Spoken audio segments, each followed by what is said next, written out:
bavukanye turiko turasangira igikorwa ca marathon mu bibanza birimwo n'abantu benshi. Mbega mwari mwabibonye hebibone ngiyi ya modoka mwagura mwaterera kugira ngo iboneke muri marathon y'umwaka uheze yarashitse niriko irafasha gukora ibikorwa vya marathon muri iyi minsi hariya mu bibanza birimwo n'abantu benshi. Ndabira namwe ingende ukwitanga kwanyu kwazaniye iciza kidasanzwe isamiriza umuvyeyi wacu Bikira Mariya.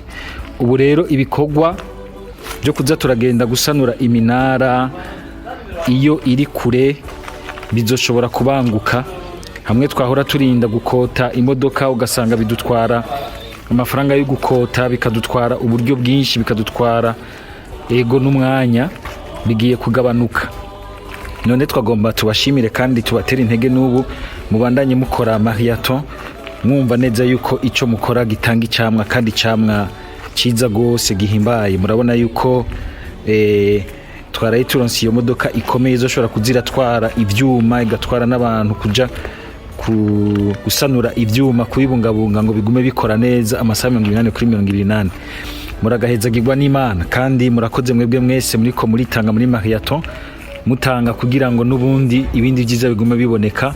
Umukama guma hezagirwa iwacu, namwe mugwe mubona umusesekara n'umugisha n'umuhezagiro vy'Imana bizi wanyu, bisesekarira ku banyu, ku nzu zanyu, ku ruvyaro rwanyu, ku miryango yanyu, ku vyiza vyanyu.